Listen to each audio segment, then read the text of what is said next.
Assalamualaikum warahmatullahi wabarakatuh.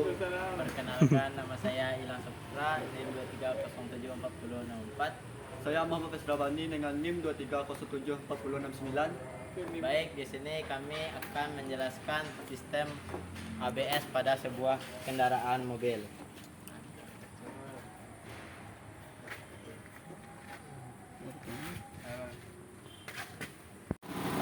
Assalamualaikum warahmatullahi wabarakatuh.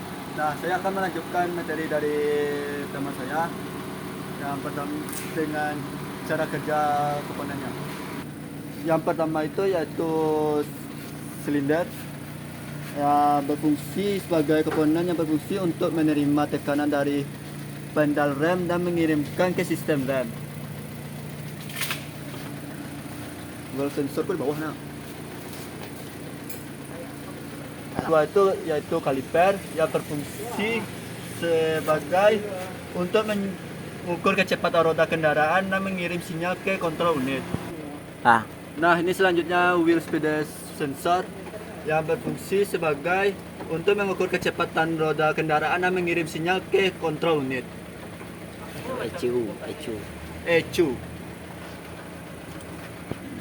Nah, selanjutnya moderator valve. Komponen yang berfungsi untuk mengontrol tekanan yang diterima oleh roda kendaraan dan mencegah terjadinya penguncian roda. Nah, selanjutnya rangkaian pipa. Rangkaian pipa komponen yang berfungsi untuk menghubungkan master silinder dengan roda kendaraan. Nah, selanjutnya saya akan menjelaskan tips merawat ABS. Yang pertama tuh dari kepala silinder. Yang pertama Master silinder. Nah, saya selanjutnya akan menjelaskan tips merawatan ABS. Yang pertama tuh dari master silinder.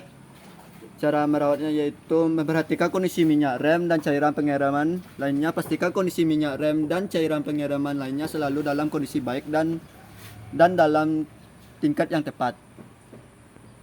Nah, selanjutnya cara merawat kecepatan sensor yaitu caranya itu pertama tuh membersihkan kecepatan sensor supaya kecepatan sensor bisa menerima sensor ke ECU.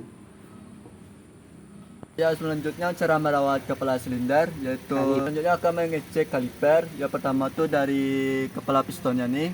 Kalau kita harus membersihkannya, dan selanjutnya bisa dicek kampas remnya.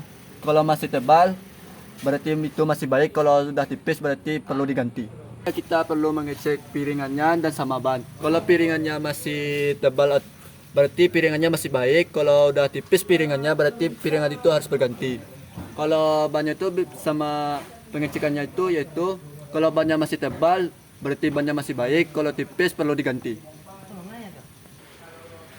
Kelebihan dan kekurangan sistem ABS ini yaitu meningkatkan keselamatan saat terjadi pengereman mendadak dan mencegah roda terkunci dan memungkinkan pengemudi dapat mengendalikan kendaraannya secara efektif pada saat dalam kecepatan yang tinggi. Dan kekurangannya yaitu sistem ABS tidak bisa dilakukan dengan jarak yang dekat dengan mobil, sebab sistem ABS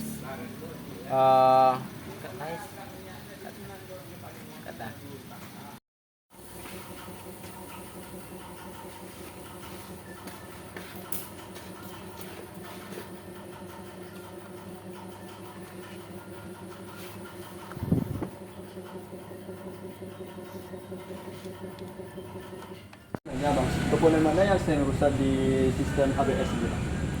Biasanya pada mobil ini sistem ABS, komponen yang sering rusak itu yaitu sensor ABS yang ini. Oh, berarti sering kotor ya, Bang? Ya, sensor. Kadang Tali roda. tali atau kabelnya putus atau sensornya bermasalah. Ini yang sering terjadi di lapangan yang bermasalah bagian ABS.